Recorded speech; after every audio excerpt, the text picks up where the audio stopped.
Gold, trusted gold buyers. మీరు తాకట్టు పెట్టిన బంగారాన్ని విడిపించి ఈ రోజు ఉన్న మార్కెట్ ధరకు కొనబడను.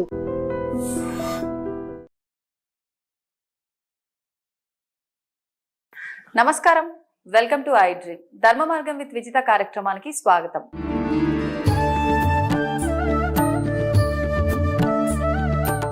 నమస్కారం గురుగారు. ఓం శ్రీ మహాగణాధిపతయే నమః. గురుగారు, విశ్వానికి మనిషికి ఉన్న సంబంధం ఏంటి? విశ్వానికి మనిషికి ఉన్న సంబంధం, కోపం రాదంటే ఒక మాట చెప్తానండి. చాలా మంది దగ్గర ఇది నేను విన్నా. ఏమని? విశ్వంతో మనిషి మమేకం కావాలంటే ఇలా ఉండాలి, అలా ఉండాలి. అవును. విశ్వంతో మనం మాట్లాడాలంటే ఇలా చేయాలి, ఇలా చేయాలి. లేదంటే విశ్వంతో మనం కనెక్ట్ కాలేము. విశ్వము అనగా దర్పణం. అర్థమా? విషయం అనేటువంటిది అని కాకుండా ఏదో ఒకటి చెప్తే ఎట్లాగమ్మా? విశ్వం అంటే దర్పణం. విశ్వం అంటే నువ్వు, నీలో ఉన్నటువంటి భగవంతుడు. ఆయన్ని నువ్వు గుర్తించకుండా ఇంకా నేను దేనికోసమో వెతుకుతాను అంటాం అవివేకం. First of all.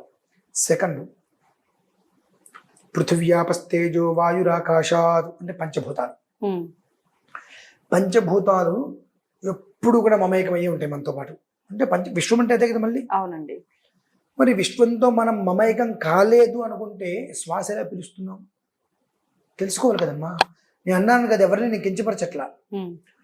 విశ్వంతో మనం మమేకం కాలేదు అని అంటే శ్వాస ఎలా పిలుస్తున్నాం పిలిచగలమా? మరి విశ్వంతో మమేకం అయ్యాంగా. అవును. కానీ ఆ విషయం మనం గ్రహించట్లా. గ్రహించక విశ్వాన్ని ఇలా అడగాలి, విశ్వాన్ని ఇలా చెయ్యాలి, విశ్వాన్ని ఇలా చూడాలి. విశ్వం అంటేనే అర్థం. అర్థం అంటే నువ్వు, అంటే నువ్వు ఎలా ఉన్నావు అనేటువంటిది చూపించేది అర్థం కదండి. అవును. అర్థం మీరు ఉన్నట్టుగా కాకుండా కొత్తగా చూపిస్తుందే కాదు కదా. సో విశ్వం అనగా నువ్వే. నువ్వు ఎలా ఉన్నావు, నువ్వు ఏం చేస్తున్నావు, నువ్వు ఎలా ఉన్నావో, నువ్వేం చేస్తున్నావో తిరిగి నీకు అందించేటువంటిదే, తిరిగి నువ్వు అనుభవించేదే. అదే నువ్వు ఎందుకు గమనించలేకపోతున్నావు? ఎక్కడ మిస్ అవుతుందంటారు ఈ లాజిక్? అసలు ఎవరికి మిస్ అవ్వడం కాదు, లాజికే తెలియట్లేదు ఎవరికి. ఈ లాజిక్ కూడా కాదు, గ్రహణ శక్తి లేకపోవటమే మనకు విశ్వం వేరు మనం వేరు అనుకుంటున్నాం. గ్రహించే శక్తి లేకపోవడం. ఆ గ్రహించే శక్తి లేకపోవడం ఒక్క కారణం చేత విశ్వం వేరు మనం వేరు అంటున్నాం. ఎలా వస్తుందంటారు గురుగారు ఆ శక్తి? అమ్మ ఎలా వస్తుంది అంటే, ఒకటి ఏదైనప్పటికీ కూడా మనం ఆలోచించే విధానం. విశ్వంతో మనం మమేకం కాలేదు, విశ్వంతో మనం కనెక్ట్ కాలేదు. అసలు నువ్వెవరు, నేను ఎవరు అనేటువంటి దాని నుంచి స్టార్ట్ అవుతుంది. ఓకే. మనం ఎంతసేపటికి నువ్వెవరు, నీకేంత, నువ్వెవరు అంటాం. నేనెవరు అని అనుకోలేంగా. ఎవరికి వారు ప్రశ్నించుకోవాలి. నేను ఎవరు అని ప్రశ్నించుకుంటే దాంట్లోంచి తత్వం వస్తుందమ్మా. ఏంటండి తత్వం? తత్వం అంటే చపాతి అంటారు. తీ అంటే ఏంటి? ఆ తీ ఎక్కడి నుంచి వచ్చింది, ఎలా వచ్చింది అంటే తత్వం అంటే ఒకదానికి ఒకటి శోధించుకోవటం. ఓకే. ఓకే అంటే మనకి మనం ప్రశ్న వేసుకోవడం, దానికి ఆన్సర్ దొరకడమా? అంతే. ఆన్సర్ మనమే వెతుక్కోవడం, మనకే రావాలి. తత్వం అంటేనే ఏమీ లేదు అనేటువంటిది గ్రహించుకోవటం. అదేంటండి, ఇంత ఉంది కదండి, 100 అంతస్తులు మేడ కట్టావు, చనిపోయావు, ఎక్కడ పెడతారు? కింద తీసుకొచ్చి 4 మీద పెడుతున్నారు. మరి ఏమైనా 100 అంతస్తుల మేడ? అది నేను అనేది. అక్కడ నేను అంటే ఏంటి అనే ఒక్క విషయాన్ని తెలుసుకోవటమే విశ్వం. అదే దర్పణం, అదే నువ్వు, అదే నేను. దాన్ని తెలుసుకుంటే ఇంతేనా, తెలుసుకోగలిగితే ఇంతేనా. ఏకైక సర్వత్ర వర్తతే. ఒక మనిషి నుంచి 10 మంది సంతానం. ఆ 10 మంది సంతానంలో ఒక్కొక్కరి నుంచి 10 మంది గాను 5 వస్తున్నారు. ఓ 50 ఏళ్ళు వచ్చేటప్పటికి ఆ కుటుంబ సభ్యులు మొత్తం అందరు కలిసి ఒక 100 మంది అయ్యారు. మూల పురుషుడు ఒకటేగా. ఏకైక సర్వత్రం వర్తతే. చివరికి వెళ్ళిపోయినప్పుడు వీడు ఒక్కడే వెళ్ళిపోయాడుగా. నీ 2వ తరం వాడు నువ్వు కట్టింట్లో నీ ఫోటో పెడుతున్నాడా? ఫోటో కూడా ఆప్షన్ లేదు, పెట్టరు. 3వ తరం వాడికి నువ్వు ఎవరో కూడా తెలియదుగా. మా తాతగారు నాకు తెలుసు. ఇప్పుడు తరం అంటే ముగ్గురు మారితే తరమా? ఇప్పుడు నాన్న, నాన్నకు నాన్న, నాన్నకు నాన్న, ఈ మూడు అయిపోయిన తర్వాత తరం అంటారా? లేకపోతే నాన్న, నాన్న వాళ్ళ నాన్న అంటే తరం అంటారా? ఇప్పుడు నా తర్వాత తరం నా పిల్లలు, నా ముందు తరం మా నాన్నగారు. ఓకే. ఇప్పుడున్న రోజుల్లో అవన్నీ లేవుగా. అంటే మూడో తరంని పెట్టట్లేదు అంటున్నారా? పెట్టట్లేదు. అవును, వాస్తవం. వాడు ఇల్లు కట్టించిన వాడి ఫోటో లేదు. అసలు నాలుగో తరం వాడిగా ఎవరు కూడా తెలియదు. వాస్తవం, పేరు కూడా తెలియదు. మరి ఇంకెక్కడ నేను విశ్వంతో వ్యవహారికంగా ఉంటున్నాను? నువ్వు విశ్వంతో పూర్తిగా కనెక్ట్ అయ్యావు అని అంటే అసలు నీకు ఇవన్నీ నీకు దృష్టిలోకి రావుగా. నువ్వు కనెక్ట్ అవ్వకపోవటమే ఇన్ని బంధాల గురించి ఆలోచిస్తున్నావు. ఆ కనెక్ట్ అవ్వటం అనేటువంటిది అయ్యాను అన్న విషయం నీకు తెలిస్తే ఫ్లగ్లో అదే కరెంట్ ఫ్లగ్ బాక్స్ ఉంటుంది, అందులో ఫ్లగ్ పెట్టండి, స్విచ్ చేయండి. అక్కడ నీకు కరెంటు వచ్చిన తర్వాత ఎలా తెలుస్తుంది? లైట్ వెలిగితే. ఆన్ అవుతుంది. లైట్ వెలగకపోతే ఎక్కడో తేడా వచ్చింది, మైండ్లో వచ్చిందా లేదా కరెంటు పోయిందో అయ్యో. సో ఒక లైట్ వెలిగింది అంటే కనెక్ట్ అయింది.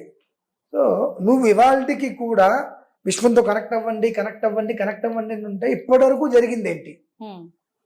ఇప్పటివరకు విశ్వంతో కనెక్ట్ కాకుండానే ఇంత జీవితాన్ని ఎలా నువ్వు గడిపావనే విషయం తెలుసుకోగలుగుతున్నావా? మరి ఇంకేంటమ్మా? నాకు అదే అర్థం కాదు. విశ్వంతో కనెక్ట్ అవ్వండి, విశ్వంతో, అది మనకు తెలియాలంటే మనం ఒక వీడియో చేసుకున్నాం బ్రాహ్మీ ముహూర్తం అని. ఆ సమయంలో మెడిటేషన్ చేసుకుంటే విశ్వం నీతో సంప్రదింపులు జరుగుతుంది. సంప్రదింపులు అంటే కాన్వర్సేషన్. నువ్వు మెడిటేషన్ చేస్తున్నప్పుడు కాన్వర్సేషన్, ఆ రెండు కాన్వర్సేషన్ నీకు ఎప్పుడైతే వస్తుందో అప్పుడు నీకు జ్ఞానం ఉదయిస్తుంది. ఓకే, ఇన్ని సంవత్సరాలు విశ్వంతోనే ఉన్నా కదా, మరి విశ్వం వేరు నేను వేరు ఎలా అవుతున్నావు? కింద 7 లోకాలు, పైన 7 లోకాలు. 7 లోకాలకి పైన ఉన్నటువంటి భూమి మీద మనం పాదాలు పెట్టి నడుస్తున్నాం. 7 లోకాలకి పైన ఉన్నటువంటి దానికి మన నెత్తిని చూపించి నడుస్తున్నాం. అంటే మమైకంలోనే ఉన్నాం. అక్కడెక్కడో మెరుపు వస్తే భూమి ఎర్తిస్తుందిగా. సో మనం మమైకంతో లేమని ఎందుకు అనుకుంటున్నాం? ఆ విశ్వంతో కనెక్ట్ అంటే మనం అవ్వలేదు అనేటువంటి విషయాన్ని గ్రహించుకోవటం, అవ్వాలి అనేటువంటి ఆలోచనలో ఉండి విశ్వంతో కనెక్ట్ అయ్యాను కనుకనే నేను ఇలా ఉన్నాను అనేటువంటి విషయాన్ని అర్థం చేసుకోవటం చాలా చిన్న విషయం అమ్మా ఇది. దీనికోసం మనం ఇంత లాజిక్ చెప్తాం, ఏం అవసరంలా. ఒకటి, గాలి పీలుస్తున్నాం అంటే ఎక్కడి నుంచి వచ్చింది? ఆకాశం. ఆకాశం ఎక్కడుంది? అంటే పంచభూతాల కలయికే విశ్వం కదా. అది లేకుండా మనం బ్రతకగలుగుతున్నామా? లేదు. సో 24/7 దాంతో కనెక్ట్ అయ్యే ఉన్నాం. కానీ మనకున్నటువంటి అజ్ఞానము వలన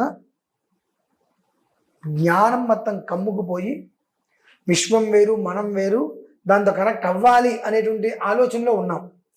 కానీ కనెక్ట్ అయ్యే ఉన్నాము, ఆ విషయాన్ని మనం గ్రహించుకోలేక అజ్ఞానంలో ఉన్నామనే ఒక్క విషయాన్ని తెలుసుకోగలిగితే ఈ తలకాయ నొప్పులు గొడవలు. అంటే వాస్తవంగా చెప్తూనే ఉంటారు కదా గురుగారు, పంచభూతాలతో మిళితమై ఏర్పడినదే ఈ పంచ ప్రాణాలు.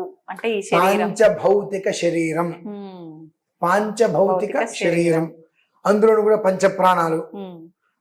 మరి ఎక్కడికి పోతాయి ఇవన్నీ? ఇవన్నీ ఎందుకు తెలుసుకోలేరు? పంచభౌతిక శరీరం ఇది, పంచ ప్రాణాలు, పంచేంద్రియాలు. పంచేంద్రియ కర్మేంద్రియాలు 5, జ్ఞానేంద్రియాలు 5. చక్షుశ్రోత్ర జహ్వ ఆఘ్రాణము. త్వక్ అంటే జహ్వ అని తెలిసినవే. త్వక్ చక్షుశ్రోత్ర జహ్వ వాసన ఆఘ్రాణం 5. అలానే కర్మేంద్రియాలు జ్ఞానేంద్రియాలు 5. అంటే ప్రతిదానికి ఇక్కడ పరిపూర్ణంగా ఈ పంచభూతాలకు అతీతంగా ఏమనలేము. పంచభూతాల్లో ఐకమయ్యే మనం ఉన్నాం. ఆ ఒక్కటే మనం తెలుసుకోలేకపోతున్నాం. ఆ తెలుసుకోలేకపోవడం వల్ల ఈ అజ్ఞానం మనకు. ఇంకా ఏదో చేస్తే మనం విశ్వంతో మాట్లాడతాము, ఏదో చేస్తే విశ్వానికి తెలుస్తుంది, విశ్వం మన దగ్గరకు వస్తుంది. ఇంతకన్నా ఇంకెక్కడికి దగ్గర వచ్చిందా అనే మనం గుర్తించలేకపోతున్నాం. ఇంకా ఏదో చేస్తే ఏదో వస్తుంది ఎలా అనుకుంటున్నాం. నేను కొన్ని విన్నప్పుడు అనిపిస్తుంది, విశ్వం అంటే దర్పణం, దర్పణం అంటే అద్దం. అద్దం అంటే ఏంటి? నిన్ను నీకు చూపించేది. నువ్వు ఎలా ఉన్నావు, మొహానికి చక్కగా అందంగా మేకప్ చేసుకుంటాం, ఇక్కడ మొత్తం హృదయం బాధగా ఉంటుంది, మనస్సంత ఆవేదనగా ఉంటుంది.